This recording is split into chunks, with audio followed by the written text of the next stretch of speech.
Hello, hello. Check, check, check. Let me know if you can hear me in the comments.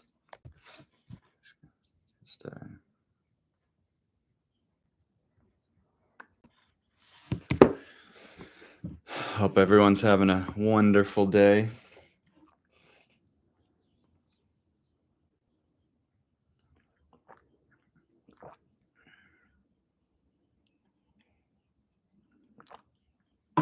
What's up? What's up? Sunday morning. A little tired. A little. Hello, hello, hello. So yeah, basically we're just gonna hang out for a little bit and chat, collab with Tristam. Tristam's a legend from way long time ago. I don't know why we haven't collabed yet. That's a good point. Johnny NX. Good point, man. We do need to do that. Oh man. So how's everyone weekend going? Legend. Thank you. Thank you. Thank you.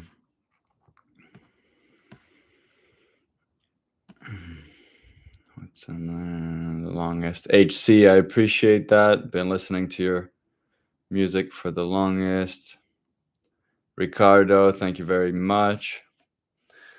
I'm really happy to be releasing again, honestly, after a long time. Let's see. Just wait for people to get in. It's all good. It's all good. Okay, production tips. Oh boy, you're gonna send me down a rabbit hole. We're gonna be talking for 3 hours. Let's see. Okay.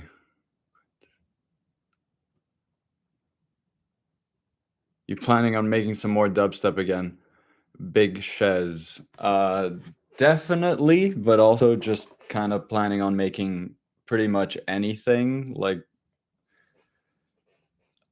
I think I've always just tried different stuff, and I love coming back to my roots and doing like 140 BPM dubstep drops. And I think I have a few in the pipeline, but also I'm not just going to be doing that. As you know, I've always done so many different things.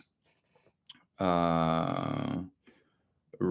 Zedu, what would you name your musical style? I think that's always a really tough one. I try to kind of stay away from genres because it gets too complicated with subgenres and everything. I can't keep up with like what you call things these days. For me, it's electronic music. I mean, I started with dubstep, but since it's been a bunch of different genres, so I pretty much always just bring it back to electronic music. Like that's what it is. Just weird sounds made on the computer. My cat is meowing. Let's see. Sasha, I don't know Omar Varela. I probably should, but I don't. Let's see. Okay, Behemoth. I'm gonna hold on to that one for a sec. Future project breakdown, general production tips, just because that's a huge rabbit hole. Let's just take a sec. I will get to it. I promise. Oh yeah, rabbit hole, all Fitch reference, me feature. Yep, you're right. I did love making that mashup. I do want to make more mashups.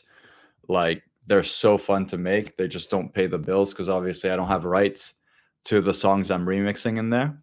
So that's the main limitation. Otherwise, like I would make so many more of those. Especially nowadays, there's AI technology that lets you extract like the stems from like any song, vocals, guitars, pianos. I mean, it's gotten so good you can literally choose if you want the electric guitar or acoustic guitar. So that's really good for doing mashups because I can take any song I want now. Before I used to have to dig through the internet to find like the vocal on its own, and it really limited like the number of songs I could work with. But now it's pretty much any song. Now the main problem is I just have to basically I can't monetize it, which is an issue, and it takes a very long time I think to put them together. So I have one in the works, to be fair. Okay, I'm getting sidetracked a little bit. Let's see. The Almighty. Oh my goodness, you haven't aged since Ish Days. That was my high school. So, shout out, to be honest. I have definitely aged since those years. Once upon a time.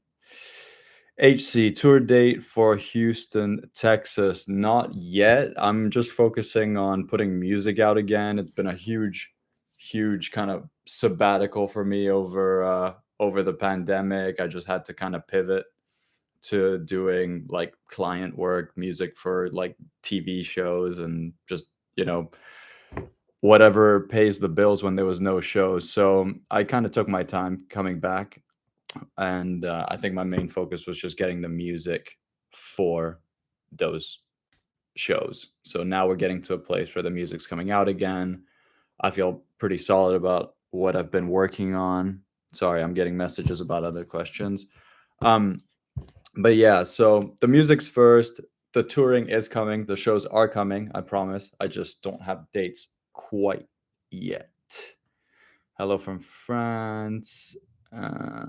Thank you very much. That's really nice to hear. And I am from France originally. Bonjour. Okay.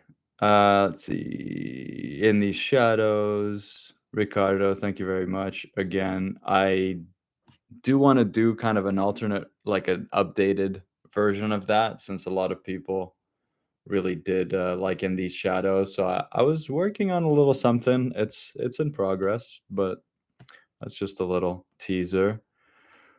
Memilio, who would you like to collaborate with? That's a really interesting question. Oh my god. Good question, to be honest. Let me think about that for a minute. I think there are a lot of like up and coming artists that I know personally and that I have so much respect for, who I would absolutely love to collaborate with. And it's like Nushi is one of them, like Ula Style, who I saw for his album release party last night. But yeah, otherwise, Joker. I don't know if you've heard of Joker, Jokr, and then Grail is this other guy. Just guys I know that are just super talented producers and who deserve like, you know, all the recognition in the world. But I just want to honestly learn from them, pick their brain, and they're just fun people to be around. So I have some collaboration wishes, but mostly people I know that I've met. Okay, let's see. There's probably people I'm not thinking of right now off the top of my head. I am a little tired. Um, Signs of Paris. Cheers, boss. Thank you. Um, oh yeah, Apache or Apache. I don't know how you say his name. I met him, and it's really funny because that was a question by Mark. I would love to collaborate with him. I love the classical strings mixed with heavy drops and stuff. I saw when he was opening for Dabin in LA a few months ago and actually saw him face to face, which is crazy because years ago, like we were just talking online, and I think it's always amazing to me because um there's so many people that I've talked to at a distance over the years and like finally see them like years later, like not like a year later, but 7, 8 years later, 10 years later. And I think it's always mind blowing to then get that like in person connection. So yeah, he's a great guy. He's doing huge things, and he's got some exciting new releases that I'm seeing online right now. All the best to him. Let's see how many. Oh boy. Okay, I'm losing it now.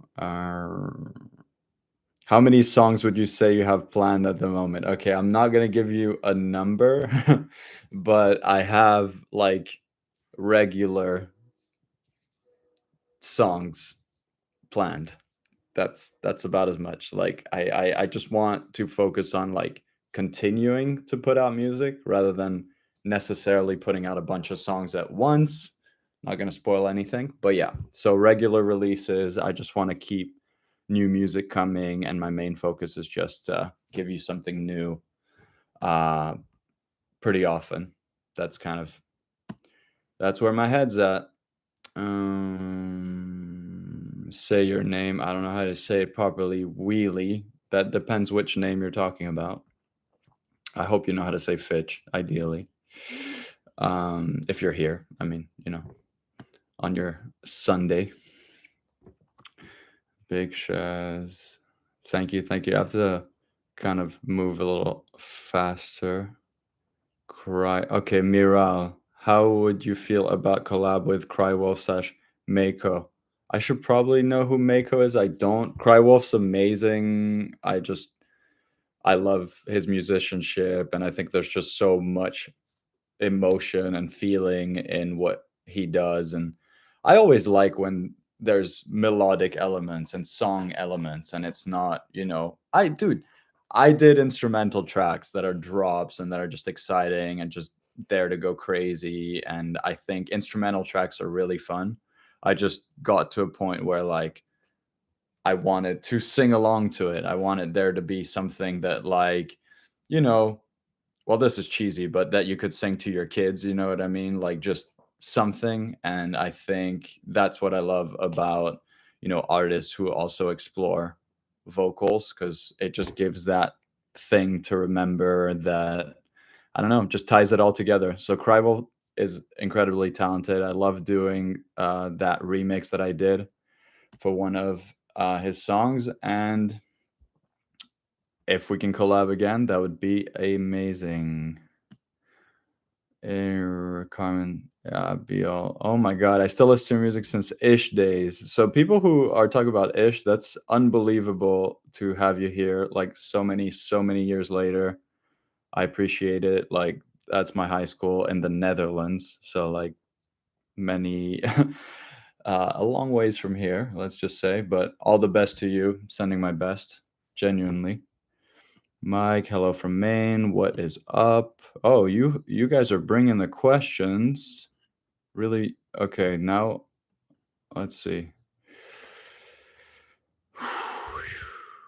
Okay, Ray ZU again. Can you name some artists that inspired you? I actually think your music has its own style, but the closest style I heard was from Drulu. So I mean, I get inspiration from so many things. I started with classical guitar, so like it's kind of weird. A lot of my inspirations weren't from electronic music. Composers like Chopin, you know what I mean, Liszt, they just have the most beautiful melodies, and like that's definitely where a lot of kind of the melodic side of things like came. But in terms of bass music and electronic music, like Flux Pavilion back in the day, honestly, that remix of Cracks, and the cracks begin to show, or whatever. Man, I haven't listened to that for way too long. That song changed everything for me because I was just playing classical guitar, just like, okay, this is what I do. Like, I'm gonna grow up and be a lawyer or whatever. And then I heard that song and I was like, okay, how do you make that? And then that just sent me down a whole rabbit hole of like, okay, like what software, what synths, what is this, what is that? And so Flux Pavilion is like way, way back. Noisia, I mean, I know they basically like retired as Noisia now, but just their like mindset about production and everything they did over the years and accomplished is such an inspiration to me. So that's less about my style, to be honest, but it's hard for me to say necessarily like artists that have a close style. I mean, one guy's Hex Cougar. I wouldn't claim at all to have a similar or anywhere near a style as he is so talented. Away is another guy who I think has a kind of like ballpark style, but those guys are just phenomenal, and I wouldn't compare myself to them for 1 second. Advitic, your song Static is still my favorite. I appreciate that because that one definitely lost in the discography somewhere. He's a rhythm artist. Okay. All right, I'm scrolling.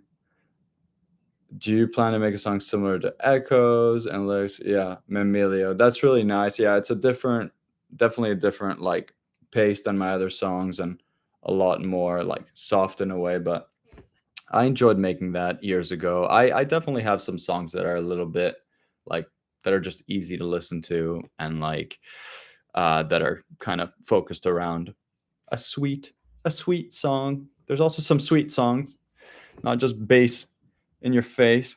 All right. Um, Eli Reina Flores. Hello there, Fitch. Probably you've been asked a lot about collabs, but have your what are your thoughts on Unlike Pluto? Unlike Pluto is amazing, and I should have probably mentioned him when I was talking about collabs earlier.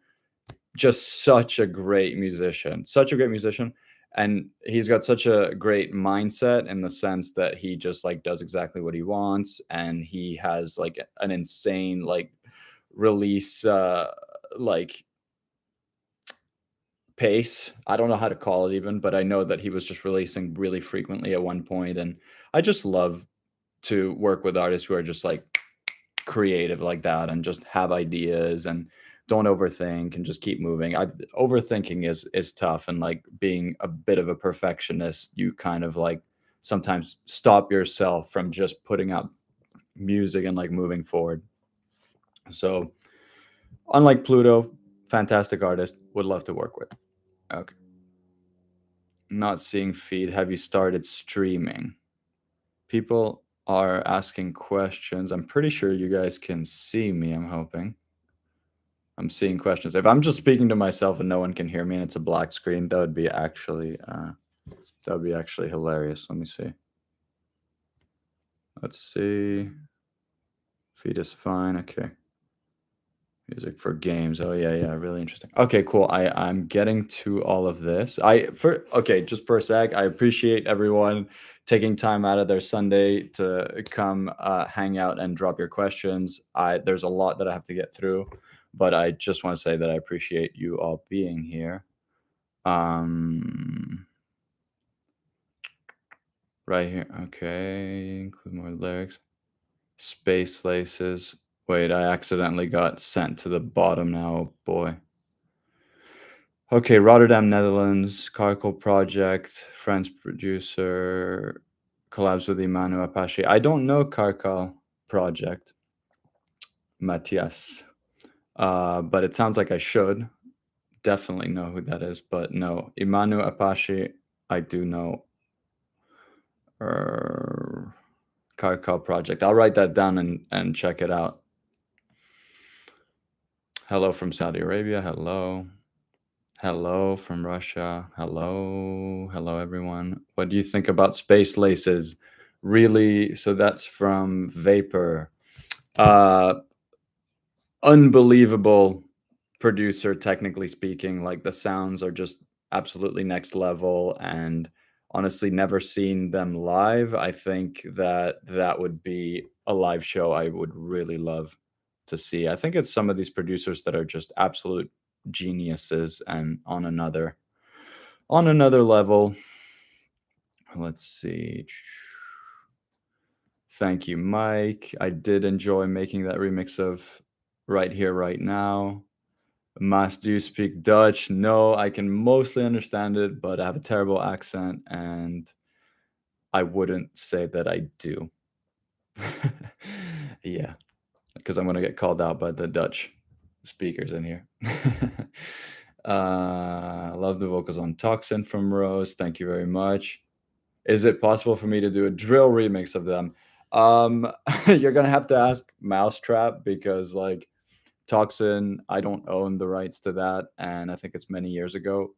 So it gets tricky because there's other parties involved who own the copyright pretty much. So it's not really my decision, but I appreciate the love. Um, okay, I'm gonna have to keep moving here. Kashmir, good song. Oh god, I'm getting sent to the bottom. All right, bear with me 1 second. Why aren't your old songs on Apple Music? That's a good question. Little edgy. I don't know which songs you're referring to exactly. And if there's songs that are on Spotify, just not on Apple Music, then that's definitely something to look into. I appreciate that. Okay, so I can't unfortunately say your name, but the question is, did you ever consider writing music for games? That's a that's an awesome question. Like I I have done a little bit of that. Honestly, the last 3 years, I think when things shut down and there was no more touring, like I was saying briefly earlier, like I started making music for other clients and basically for TV and shows and things like that. And I haven't specifically done anything for games, but that remix of Used to the Darkness, the like Death Rock's Used to the Darkness Fitch remix, which got taken down from Spotify. That's a whole other story. And then we turned it into Hurricane and put it out again later and stuff like that. But that original remix that came out, that's still on YouTube, I think, and still on SoundCloud, is the was used on the main trailer of Destiny 2 Lightfall for like the premiere at yeah, so you can definitely check that out. But yeah, I would love to do music for games. I would love to do like a bigger score for a movie. Basically, it's been a lot of small like placements and shows and things like that. But I would love to immerse myself in an environment like a video game or a film and really like dig in and have the time to really explore the sounds and like create like a whole environment. Like I really love doing that stuff. Okay. Um, let's see. Okay, Dilawar Zaman, do you ever have a dream where you come up with a song idea? That's a classic thing. Used to happen to the Beatles. I think a lot of writers and singers get little bits of songs and stuff from dreams. Like they'll wake up with a melody in their head. I think for me, to be honest, like a lot of that stuff, like in a dream, I might hear something that I love in my dream and I'm like imagining myself working on it and it's like this thing. But usually when I wake up, I have no idea what it was. And plus, since it's usually like weird sounds and stuff, it's kind of difficult for me to like get that back. So yeah, not really, but it is something that happens to people. It's pretty legendary, honestly, if you think like you just wake up with a golden like hit idea in your head. I mean, that's pretty legendary to be honest. Hasn't happened to me quite yet. Masufiani, hey man, like it's good to see you in here. You've been definitely following for a while. Questions.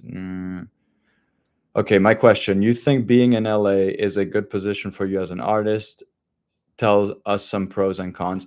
Yeah, so it definitely is a positive thing. I think if it wasn't a positive thing, I probably would be living elsewhere, to be honest. I really love Boston. I really love Paris. There are just a lot of cities. I could live in Croatia, to be honest. I'm half Croatian, and it's just the food's amazing and the seaside's great. But yeah, for work, for music, like LA has been really, really valuable because everyone passes through here at some point, whether it's like creators or industry people that are involved. Everyone kind of comes through here and knows people through here. So like just for building the right connections and also getting into the room with artists that like I look up to and want to collaborate with, like I basically know they're going to drop by sooner than later. And so if I'm here, like you get to make music, meet face to face, and that's had a tangible difference. Plus for the TV work and just doing music on the side for other people, like there's a lot of demand for music in LA. And if I was living elsewhere, like I would be trying to do everything remote and contacting people remote, but it's a big difference when you can get into a room with someone, look at them dead in the face, give them a call, and just know that you can set up a meeting in person and stuff. That makes a big difference. So yeah, I do think LA has been valuable. Some of the cons for me is There's no pedestrian life pretty much. I mean, like you have to drive from A to B, and there isn't a lot of public transport that's good. So basically, it's just really car centric. You're always like driving from A to B. Things are pretty far away. Like other people who live maybe like if you live in the valley and people are down in like Santa Monica and stuff, it almost feels like a different city. So it's like really spread out. You have to get around by car. That's probably the biggest disadvantage that I see. You just yeah, you basically end up in traffic. Craig, absolute legend here in the chat. Please acknowledge the presence of Craig Alexander the first. No, I don't know. He's maybe not the first, the second, the third. I don't know, but he is royalty to me. He was the first person to promote my music on YouTube when I was a little kid. When I was an internet troll, Craig saw saw my troll comment on his video. So the channel is called Jesus Died for Dubstep, which is an absolutely legendary name. No offense, obviously. JD4D, just a legendary channel. And I was on the videos hating about a song that I didn't think was that good. And then Craig actually went and checked out my music and surprisingly enough decided to promote it. And that was pretty much the start of everything. So, like, here I am, who knows, like 13, 14 years later. People might still think I'm 16, but I am 27 to be fair. And I'm turning 28 next month. So I'm not 16, I promise. And yeah, absolute legend for giving me a shot many years ago when I was just an internet troll, pretty much. That's hilarious. Yeah. Okay, now I got teleported back to the bottom. Let's try again. Basher. A lot of people like Apache. I like we have a lot of overlap. Fyro, see you there.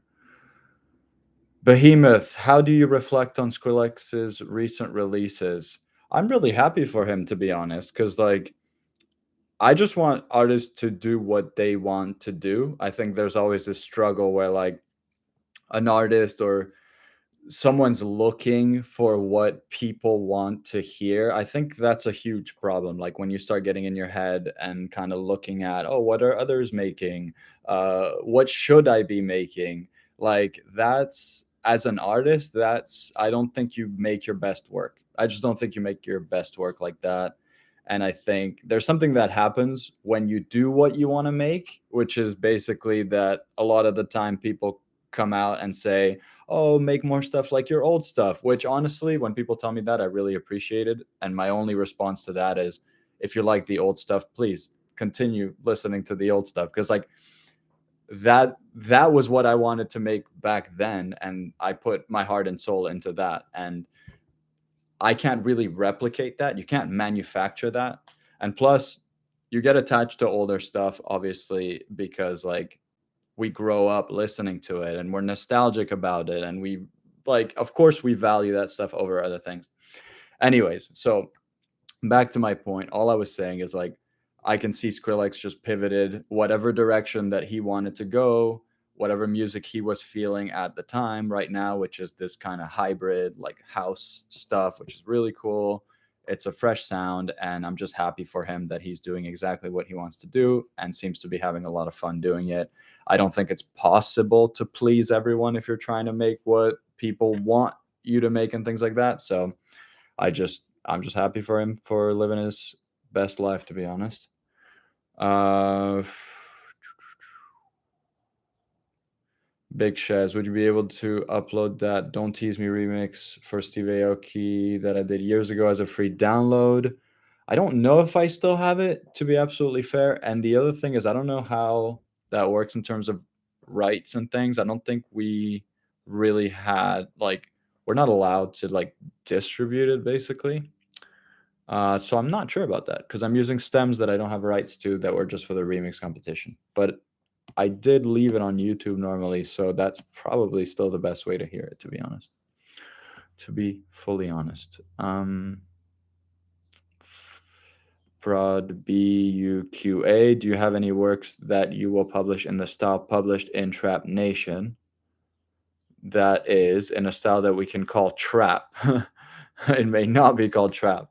Um, yes and no. I mean, like, I've used trap elements definitely, and I will continue to do that because I love making hip hop and like it's something I do a lot on the side basically. But I don't know if yeah, I don't know if you would call it typically trap for the like I'm still gonna have drops and still gonna I mean, would you call my remix of Virus trap? I'm not sure if it is trap, but if that's sort of what you mean, then yes, there's more stuff like that also on the way. MJ, do you make music for a living or do you have another job? I do make music for a living.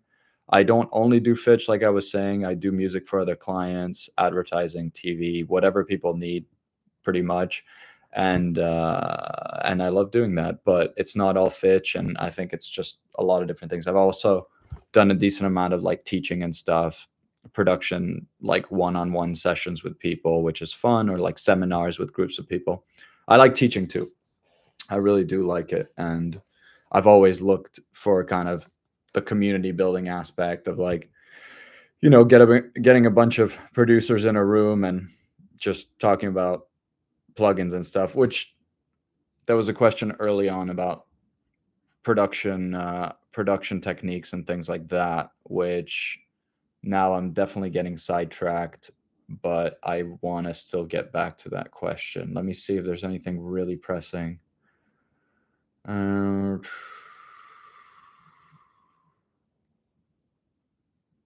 Me feature. Wait, okay, I'm gonna move forward a little bit. So thank you. So many kind messages that I'm reading through. Thank you very much. Of the man. Basically, Giannis from Heroic. Just people who helped me along the way. So much love. Honestly, I wouldn't be here without you. All the people that basically supported me and gave me just a chance to keep moving. I'm getting spammed questions on my phone here. Let's see if I can keep up. All right. Blue Paris. Oh my god. Okay, Craig Alexander. Hi Fitch. When will you release Blue Paris? Or if you know what, you're probably one of the like 10 people on this planet who know that song exists. It's from like I don't know, 13 years ago, like maybe less, 12, 13 years ago. I don't know if I still have that. I've lost files for even more recent stuff, which makes me sad. Like there's a bunch of songs I'd like to go back to and like remake or do like an updated version of, but I had a old drive that died.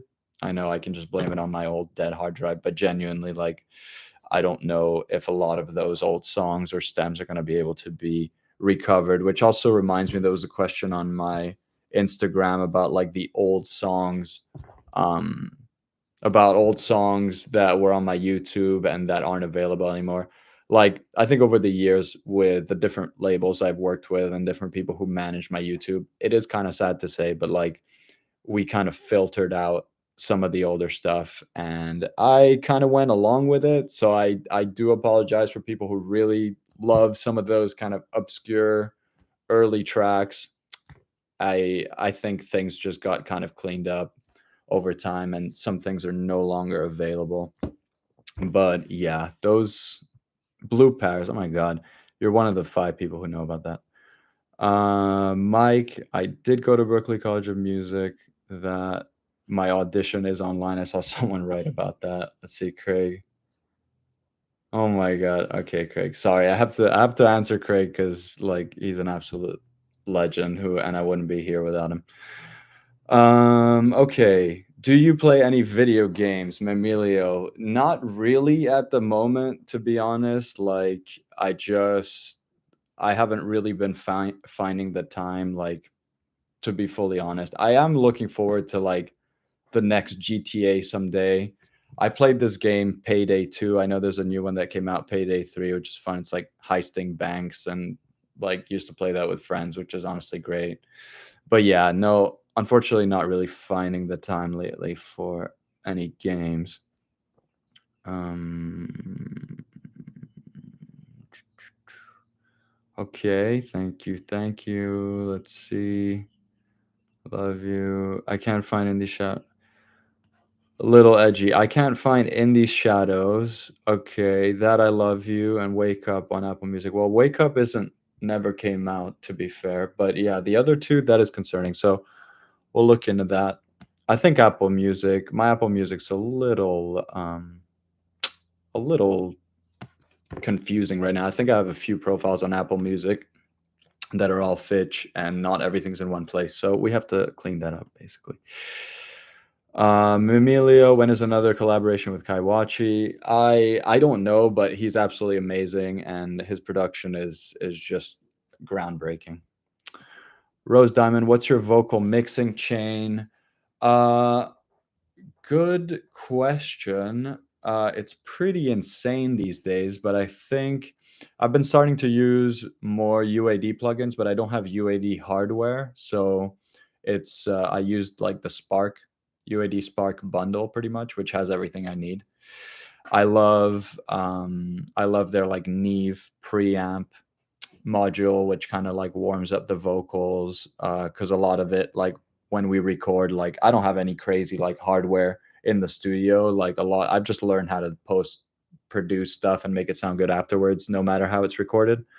Um, but yeah, I mean, hopefully good, but I do my best. But basically, yeah, UAD plugins are cool. I definitely use their 1176 compressor. The LA2A that they have is also amazing.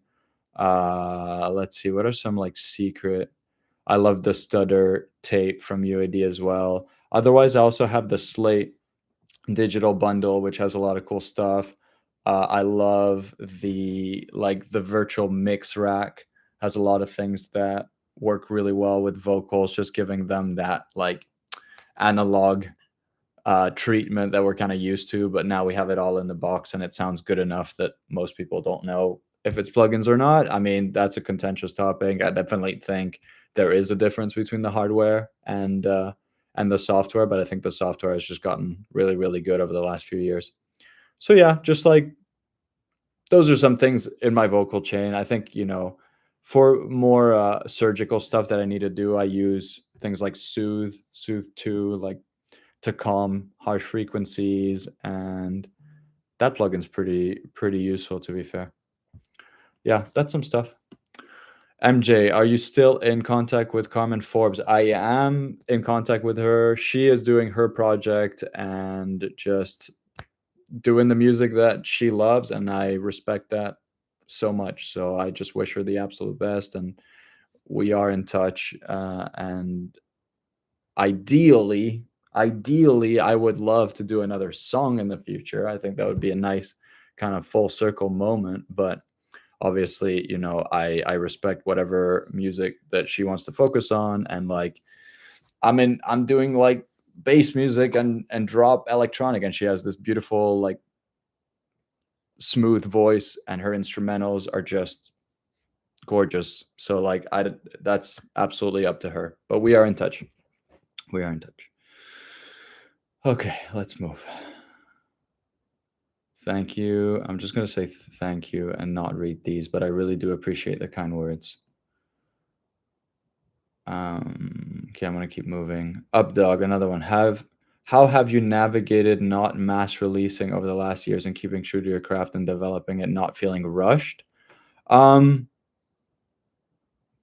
by seeing music as a craft. Like I'm a craftsman, like a shoemaker, and like there's many things that I can basically do to monetize my craft. And like basically my main thing was I never wanted to really feel rushed again and desperate to like, oh, if I don't put out a song, I can't pay my bills. Like that felt like a really scary position to be in, to be fair. So I was just like, okay, can I sustain myself as a craftsman, as a musician, making music for others, making music for TV, for advertising, and learning as a result, basically. I also figured, can I get paid to basically get better at music and then take everything that I learned from that, bring it back into my project, and not have all my eggs in one basket where like, oh, my album's coming out and it has to do well. Now the pressure's off and I can just kind of take my time with it. And that's the biggest blessing of anything, to be honest, is just not having that pressure. Like I don't have to be on the road 300 days a year to feed myself. Like I can just do my music in my own time. And I think that now, to be fair, after this period of kind of balancing things out and focusing on other stuff, I am back to regular releases, and that's really exciting. And I think, I wouldn't call it mass releasing like you're saying. Obviously, I'm not gonna necessarily drop a bunch of tracks at once, but I'm just coming back to releasing regularly. And that's been my goal for a long time. I think one track often every month, every 2 months, that would make me really, really happy to just keep that up and just have some regular stuff, but not put all my eggs in one basket, basically. But yeah, good question. Uh, okay, let's keep going. Hyperpop, Amelia, would you be interested in making songs in the hyperpop style like Haylog? I'm just discovering hyperpop. I mean, I know it's not like new, basically, like it's been around a little bit now, but I it's okay, it's so fast-paced and complex to me sometimes that I really wonder, like, how you make it. I feel like, sometimes I want things to be, like, more, like, orderly, and then I hear a lot of, like, where the scene has gone. Obviously, hyperpop is slightly different style, and I acknowledge that, but, like, even guys, like, on the Halcyon label, like there's just and just where rhythm has gone and tear out and everything, like it's gotten so crazy that I feel like i I don't even know how to make that stuff anymore. But like I do, there are songs that come out that I'm blown away by, and like I'm always open to discovering new genres and exploring them. I just think hyperpop has like kind of blown my mind, and I haven't really like processed it yet to like get there. Like the crazy tuning, the distortion, the fast paced, everything. Like it's really cool, honestly. Like it's just art, like evolving, and it's always unstoppable to just keep evolving. But I haven't really caught up to that yet, to be fair.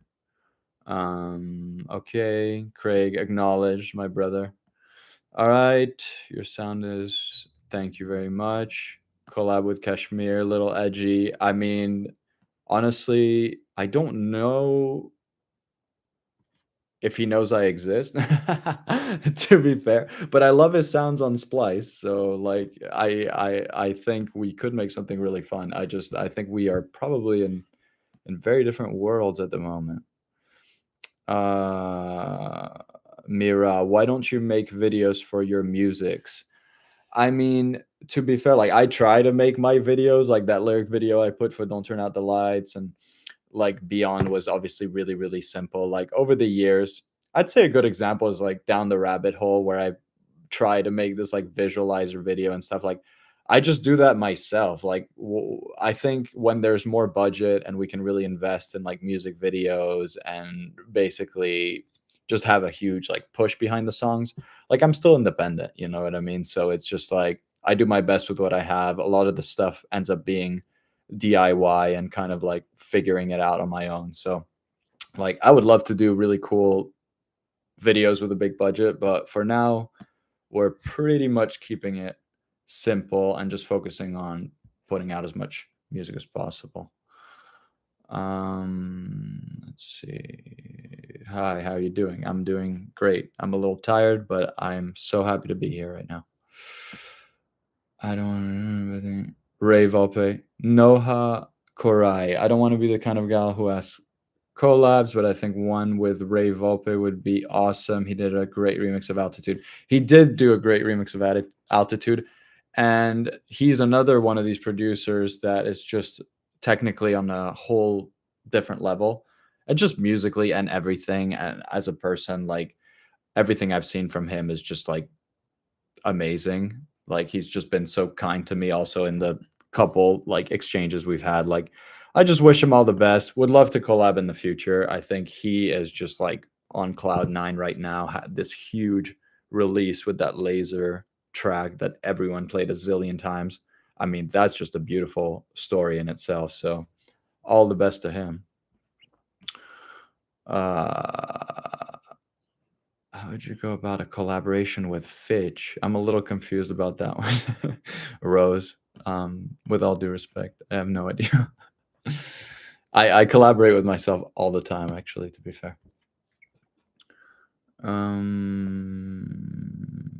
Prod BUQA. Have you ever heard of producer named Halveg? I actually have, and I think I'm in touch with them, but I might be confusing them. But I think I do know who you're talking about, and they're also fantastic. Absolutely. Thank you. Thank you. Little Edgy, have you tried FL Studio? I started on FL Studio. I promise. I started on FL Studio. And I love it, honestly. I've worked in a bunch of the DAWs, Logic, FL Studio, Reason, but like Ableton's just the one that I stuck with the most. And I think there are a few features in there that I just can't really find in the other ones. I mean, people are telling me Bitwig can do some great things, but like haven't tried that one yet. So that might be potentially something interesting. I just like Max for Live in Ableton. It gives you the ability to kind of like people can make their own plugins. It's pretty much like having a Lego set in Ableton and playing with Legos, which is beautiful. And also the performance mode is fantastic. I love things like in Ableton, you just have your browser, whatever you want, you drag into the browser, you save it for later. You want to bring a channel from another track, you just open that project in the browser, bring it into your, like, it's so intuitive and simple, honestly, in Ableton to do some things that in other DAWs are an absolute nightmare. So yeah, Ableton is still my go-to. I have used FL. I have used a bunch of the other ones, and they're all great, and they can all basically do whatever you want them to do. Just they do it in different ways, and I got used to how Ableton does things. Mamilio, if you didn't make music, what would you be doing? Good question. Um, Not sure about that, to be fair. Like, not sure about that. Not sure about that. I think that I got to a point where I would just became like all in on music, and like there wasn't really a plan B. There wasn't really a fallback when things failed, when things didn't work out, and I never really pivoted.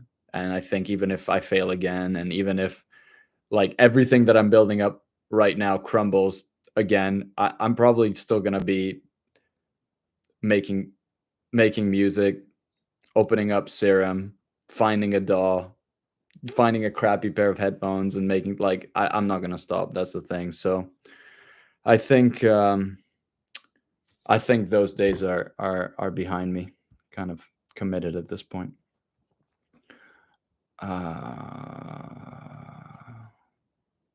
Okay. Thank you. Thank you. Let's see. Um, Behemoth, what kind of music do you personally listen to other than electronic bass music? Film scores? I mean, not specifically film scores, but I do listen to a lot of classical music. Like I was saying earlier, Chopin, Liszt, and I mean, I love Bach, obviously. Like the melodies are just unbelievable. But and film scores are beautiful, obviously. But I usually just hear them in the context of a great movie. Be kind, yo. Are you going to release an album soon? So that's a great question. Right now, I'm focused on putting out regular music and just kind of like keeping up the consistency more so than anything else. But I am bundling those songs together, and I think that we will know more about how it's going to shape up. But to be fully honest with you, like I'm just focusing on putting out music again regularly, more so than like just a big body of work at once. But because just like streaming has changed things, I think as much as I really respect artists who put out like 12 tracks, I really do respect that because it's an immense amount of work and so much preparation goes into that release. Like I saw last night at that release party, which was seriously fun. But I think the algorithms, not to let the algorithms decide how we make our art, obviously, but just like I think it's just like the consistency and the momentum is kind of like favored. And I think you can get maybe more visibility out of those songs if you spread them out a little more. That doesn't mean, only putting out singles, but that's just another element to work with basically. So I think where I'm at, just kind of relaunching and getting things rolling again, I'm focused on the regular releases, but yeah, more on that. Let's keep moving. I'm probably gonna wrap this up in 10-ish minutes, to be fair. I didn't know what to expect, that people are gonna turn up. I really appreciate that people are here. I mean, and dropping your questions and spending some time on your Sunday to chat. Okay. Jake Collick. Fitch won't read this out loud. Well, guess what I just did? Chloe O'Brien, my love. What is your cat's name? Anybody know my cat's name before I say it? Is anyone in enough to know my cat's name? Let's see. Any brave guesses? All right, we'll pause on that one. You're not gonna get the secret just yet. My producer cat is my greatest collaborator. Rose Diamond, how would someone get a collaboration with Fitch? Is it networking issue, money issue? Okay, sorry. Okay, I understand. How would someone else get a cover? Okay. Um, Honestly, like I'm pretty reachable on social media, like on Instagram, Facebook a little less. I don't know why, honestly. I just a little like I've just fallen behind on messages on Facebook. But on Instagram, I'm reachable, and usually, for me, collaboration, it's like actually having a connection with someone, just like sending music back and forth, liking what they make, chatting, then maybe one seed like we take and we flip. Like it's pretty it's not like clearly defined. It just happens like when we connect and we feel like there's something in common that we want to work on. And I think right now I am focusing on a lot of my original stuff just because I want to get back into the swing of things. And I think I want to kind of build up this new sound that I'm working on. But I am open to collaborations. And I think it all starts with just kind of like getting in touch and, you know, chatting. Okay, keep moving. Poetry writer. Poetry writer. Big shout out to Mig in the chat. Absolute legend. Fernando the cat is not my cat's name, but you get a gold star for that guess, though. You get a big gold star. Let's see. Elura. Hey, Fitch. Have a good rest of the day. I really like your music. Okay. Thank you. And have a great day as well. Hydra Chronic. Do you ever tour in the US? If so, when? I did previously before things got shut down, and I will again soon. That's about as much as I can say. But music will come out first. A little edgy. Can you play some unreleased music? Not right now, sadly. I do want to do more streams in the future, and we will do all sorts of things, mixes, music making, blah blah blah. This is kind of a little warm up Q&A, and I am not going to play some unreleased right now, but there's exciting things right around the corner for you to hear. NMG, absolute legend. Are you ever going to perform in the Balkans, Croatia, Serbia? Love your music. Hey, Hrvatska, Hrvatska. I am half Croatian. I will perform in Croatia. It's half of my heart is in Croatia, so I honestly do expect it. Sve najbolje. Okay. Dida, it is my main job. Prod BUQA. Is there any genre you want to do? All genres, and I'm not afraid of any genres. No, I want to explore everything and then get the things I love the most and put them all into my music. Lynn Hare, what sample / preset paths can you recommend? That's a good question. I do use Splice. There's just so many. Also, I'm seeing Migs, play something. So sad. I know it's gonna be the saddest tease when I don't end up playing anything. Just my beautiful voice is gonna play for this time around, but we'll be back for a stream where I actually play something. To be honest, it's just because I haven't like set up my audio and you're just hearing my laptop mic and there's no sound card and I I can play it on my phone and like play it to the phone speaker. That's where I'm at. But yeah, sorry for the tease. It's kind of what I'm good at. But yeah, sample pack presets. Splice is awesome. For that, I mostly use it for drums. Obviously, if you're using melodic, like if you're getting melodic elements from Splice, it's gonna be an issue because someone else is possibly gonna use that, and that area of copyright is still a little messy in my book. Like if someone takes a Splice sample, makes it the main part of their song, let that, like for example, that Meek Mill and Drake song, I forget what it's called, but the whole beat is based on like a Splice sample. I really wonder what happens when someone else uses that Splice sample that they're technically allowed to use in their own song and then also release it. Probably it's fine, but like it will sound a lot like that previous song that was released with the same sample. So I think it's kind of tricky with melodic elements, but you can obviously chop things up, make them sound really different, and then it's less of a problem. I mostly use it for drums. I mean, the decap packs are unbelievable. I think one of them is the latest one is like number one right now. There's also a Noisia pack that came out recently, and they're just absolute scientists, like wizards, alchemists. I don't even know how to qualify them, but just on like it is rocket science. When you talk about Noisia, it's the one time you can actually say like it is rocket science. But yeah, that's how I feel about it. But yeah, Splice is great, and a few of those that I named are fantastic. Also on Splice, while we're there, like Ace Aura did an amazing pack. Chime did another amazing pack. Like they're just great producers, and there's a lot of great tools in there for us. Um, okay, we're probably winding down. We're winding down. Let's see. Any thoughts behind Radiate's music design? Any thoughts? I don't know if there are any specific thoughts that I have about it.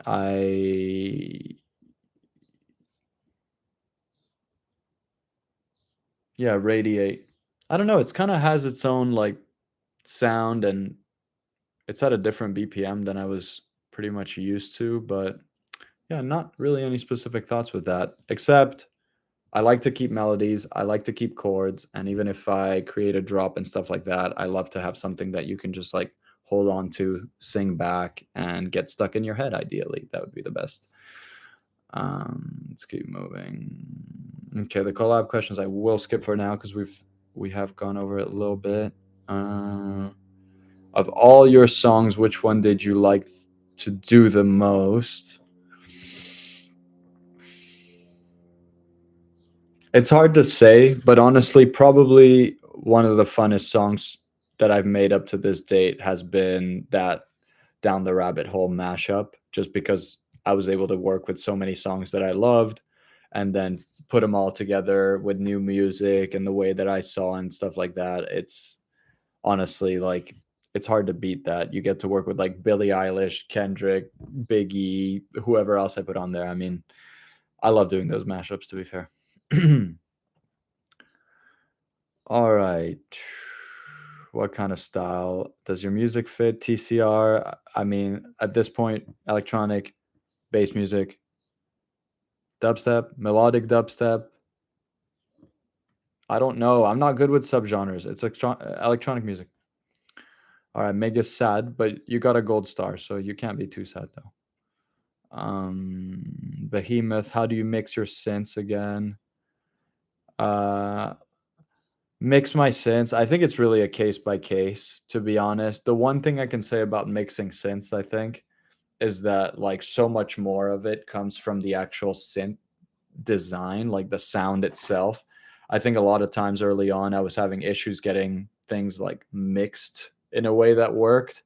And I think more so the issue was just the sound design itself. So a lot of times I like to go back and kind of like mess with the actual design before I really mix it. And I think if the sound is designed really well, then the mixing isn't as crazy. There isn't as much to do afterwards. Obviously, like in rhythm and dubstep and stuff, there's a lot of aggressive stuff that goes on, like OTT, lots of compression, lots of distortion, lots of clipping. Like that still applies here. I use a lot of hard clipping on pretty much everything. I use hard clipping on the channel, on the bus, on the master. I think more so recently, but just like I think one thing I can say about synths is having them really pop out, and whether that comes up from the sound design or whether that comes from like just clipping the living daylight lights out of it. Like I think most of it, I just want it to just really stand out. Whatever you can do to make it stand out, to be honest. Distortion, adding harmonics, that would be good. Okay. I'm just gonna take a couple more here. NMG veliki pozdrav, ajde. Always good to have Balkan connection. New works. Thank you. Have a great day. Noha Korai. How would you recommend for beginners to start learning? Great question. I would say YouTube. I mean, that's how I learned production pretty much. Most of what I learned was just watching YouTube videos. And I think since the pandemic, there's a lot more like live streams and really long like sessions of people talking about production and guiding you through the process. So I think that's probably my go-to way for someone to start learning. But I think honestly, like the sooner you get your hands dirty and start making music, the quicker you're gonna learn. I think early on for me, I was afraid to make bad music, basically. So sometimes that would hold me back and I wouldn't want to like I just didn't want it to sound bad. But the truth is like first it has to sound bad. Like first it has to basically be bad, and then you have to make a bunch of bad songs, and then little by little, if you learn something from every single one of those songs, like it's just going to get better. There's just no way to kind of like in your own like I don't know. It's just like we're afraid to fail, but I really think that like the sooner you can kind of like push through those early stages of like and just make a lot of stuff and just try a lot of different things, I think that can be really, really helpful for starting and not kind of being too much of a perfectionist or wanting it too much out of it at first. Just kind of make mistakes. That's great. Like I always say when I make a bad track nowadays is just like, okay, you hit your like bad track quota. You got a quota of bad tracks that you need to make, and like those also need to get made because like your best tracks are not going to be 100% of your songs. Like it's going to be a smaller percentage. We as creators, it's hard to admit that maybe 20% of our music is going to be good or the best music that we make, but like it is true. So you have to make more music to allow for that percentage of the ones that really stand out. And it's really, I've made this mistake in the past many times of trying to finish every song and like bring it all, make it all like the song.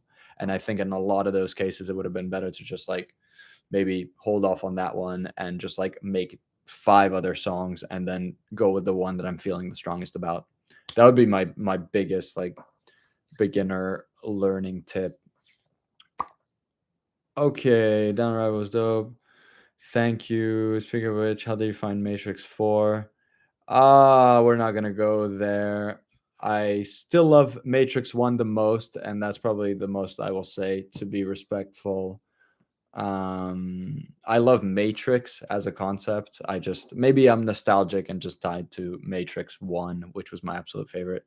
2 and 3 are great, but they're just focused on warfare pretty much. No spoilers. So I think Matrix 1 is just the deepest kind of the most like captivating one for me, where it just keeps me hooked. All right. Metehan, out of all the evolutions your music went through, is there an era of Fitch that you personally loved more than others? Um, Honestly, this goes hand in hand with what I said earlier, but like I always love my current I always love my current evolution the most because like that's the stuff that I want to make right now and that's the stuff that I connect with right now. And I think every single one of these eras that you're talking about at the time has been my favorite at that time. And like I respect it for what it was. And I don't necessarily try to recreate that. I just try to stay with kind of what works for me right now and what my instinct is telling me, what my ear is telling me. All right, we're doing great. What's up, Fitch, Jan Felipe? What's up, man? Just wrapping up here. Gotta go by. All right, Noah, take care.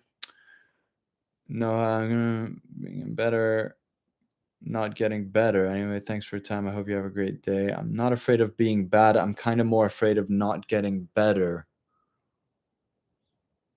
If you're not afraid of being bad, then as long as you learn a little something from each one of those bad tracks, you will automatically get better by definition.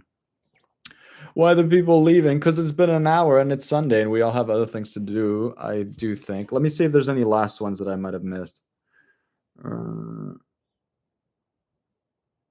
Okay, we'll go back to this one at some point. I will do that one. Okay. Okay. So Behemoth. I have basically like sidelined your question for an hour, but we're just gonna wrap up with that, I think. No, actually, I did sort of talk about plugins. Sorry, I'm getting lost in the timeline. How would you say music has evolved over the years? Would you be comfortable enough to say you've reached the pinnacle in terms of workflow and getting ideas down exactly how you plan? No, absolutely not. Like I think oh, can you still hear me? Me feature saying my stuff's glitching.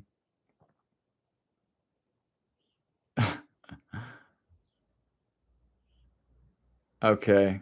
Anyone confirm that my audio is dying or is it just for one person? Let's see. Should be fine. So, in terms of reaching a pinnacle and like getting ideas exactly how I planned them, I don't think that's ever possible. Like I think it's a lifelong like learning thing and every month there's something I learn still about production that like I wish I knew 5 years ago, I wish I knew 10 years ago. Like I can't believe how many things there still are to learn and explore. And then even when you get past like just the production aspect of like, in the program and stuff, like you can play guitar better, you could play keys better, you could sing better, you could learn lyrics better. Like it's just like music is endless. So I don't think that I'm ever really gonna master it in any kind of way in my lifetime, is one thing. And I think in terms of getting ideas down exactly how I planned, I think it never really goes to plan. I kind of wanted to do a YouTube series, which I might do, where I do like a voice memo, or I go through my voice memos and then turn the best ones into like a track and see if I can actually get it like to sound good from me just like basically just doing a simple melody or like beatboxing a thing into my mic, which I think would be funny and it would really test my ability to turn my ideas into actual music. But it's a lifelong learning thing. I'm not anywhere yet. Um Hendrik Belgium. Hey Fitch, will you ever make dubstep song again like you made all the way at the beginning? I mean, yes, not exactly like I made all the way at the beginning, but yes, I am coming back to some 140 BPM stuff and going back to like the sound design things that I enjoyed the most. Okay, people are okay, cool. Refreshing the page. Great. Okay, well, we did really good. We went longer than I expected. Um, I'm gonna scroll back up. Okay, so Behemoth, yeah, at the start of this stream asked future project breakdowns, general production tips. I talked about a few things. I talked about my vocal chain. I talked about just a kind of the process of learning as a beginner.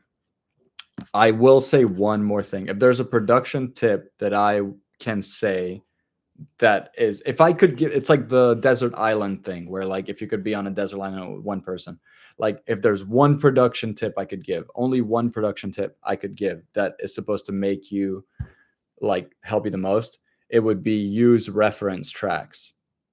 It took me 13 years probably too late to get to that one. Like basically, as you're making music and like get the audio file of a song that you like that's kind of in the style of what you're doing or something that inspires you that's similar in audio. Put it in your project. Don't just, because I used to think referencing was like, okay, I'm working on something, pause, go to Spotify, play the song that I like, I'm inspired by or want to reference, and then, okay, cool, that sounds cool. Go back to my song. Oh, okay, that sounds different. Like, and like pause and go back and forth between like Spotify or iTunes or whatever. But that, like, that's what I was doing for years. But lately, like in the last couple of years, I just learned to actually get the audio file, put it into my DAW, and then set up a key command so that I can just switch back and forth with that other song. So as your stuff's playing, you're listening to your song, you've level matched them so they're at the same level, but only your music is playing. Then you close your eyes because then your visual faculty will literally limit what you're hearing. Like you won't be able to focus on your hearing as much if your eyes are open. I know that sounds crazy, but just looking at your screen, looking at the DAW will distract you from what you're actually hearing. So close your eyes with your reference track in there with a key command. And then as you're playing your song, switch to the other song and then switch back and forth. Then you will actually hear the shift in balance, the shift in like clarity, where the elements are. Like if you A B like that, just switching seamlessly from one song, what you're working on, to a song that you're referencing, you will learn so much about like everything, just the balance of the elements, the loudness, the clarity, like, and I took way too long to learn this. I honestly like, and people, I think they overlook those simple details of like, oh, well, I reference my stuff. I listen to other people's music, so I know how it sounds, and then I work on my music, so that's referencing. No, I mean like A being with your eyes closed, like while the track is playing and getting that instant feedback, then you will really really hear what is up with it. So anyways, that's kind of my all around big production tip that will make everything better your entire life. um Red Thrills, curious question, do you have a favorite song from you? Again, really tough to say, but I really enjoyed making Down the Rabbit Hole. It's one of my favorites. Can you make industry level mixes? Okay, Perv. Nice name, obviously. It's kind of baiting me. But can you make industry level mixes with just free plugins? Uh, Probably you could get to about like 90-95% to like industry. I mean, if you're talking industry like Billboard Top 100, you can probably get 90-95% there with free plugins.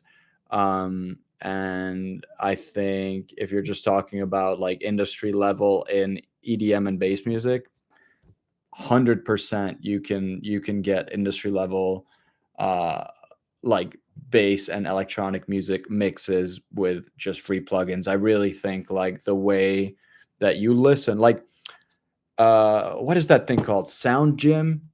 Who knows Sound Gym in here? That's the big question. There's this website called Sound Gym. It's meant to basically train your ears. It's like an ear training tool for mixing. Being good at Sound Gym would do probably 100% more for you than just spending thousands on plugins. Because like when you use Sound Gym, you basically realize, oh, I don't know what 400 hertz sounds like. Oh, I don't know what a 3-to-1 compression ratio sounds like. Oh, I don't really know what the pan placement really sounds like. Is it 25 to the left? Is it 50 like on Ableton? But anyways, Sound Gym. So basically training your ear to mix and like actually learning to listen critically is way more valuable, I think, than the plugins you use. That being said, like I do think I won't go as far as to say, there's nothing you gain from getting better plugins. There is, and there's something you gain from getting a really good mic with a really great preamp and a really good outboard gear when you're recording and things like that. But mostly, I would say you can get 90 to 95% way there, really mastering the tools that you have on hand. And yeah, you can use a lot of free stuff that's really great these days.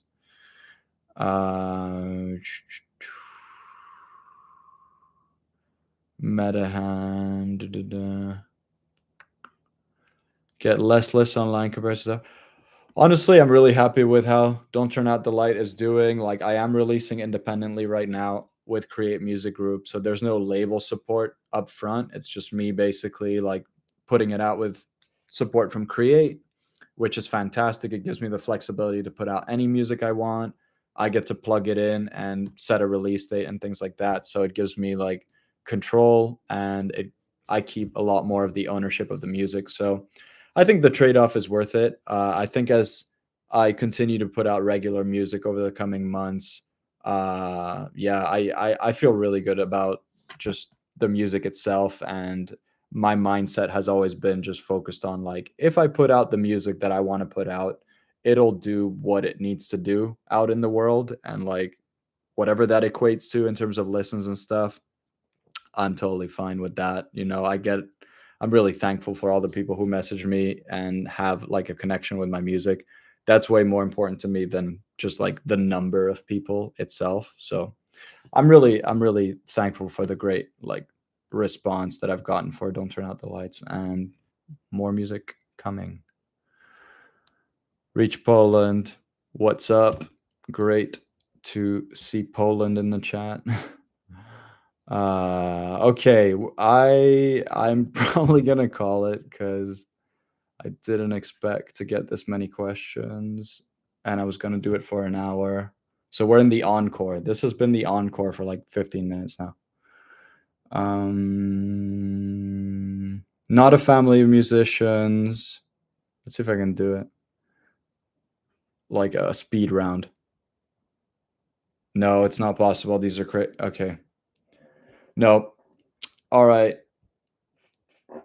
Nope. We're calling it the Jean-Line question. We're calling it. We're calling it. Thank you. Thank you. All right. Thank you all for tuning in. Honestly, it's been really fun just chatting with you. We will do more streams. There will be more music, I promise, and it won't be in 6 months or a year. It'll be much sooner than that. And yeah, just much love for all the support. And I hope everyone has a wonderful Sunday, whether you're watching F1 or whatever you're doing today. Love, health, peace, ideally, with all the madness that's going on in the world. And just take care of yourselves and your loved ones. All the best to all of you.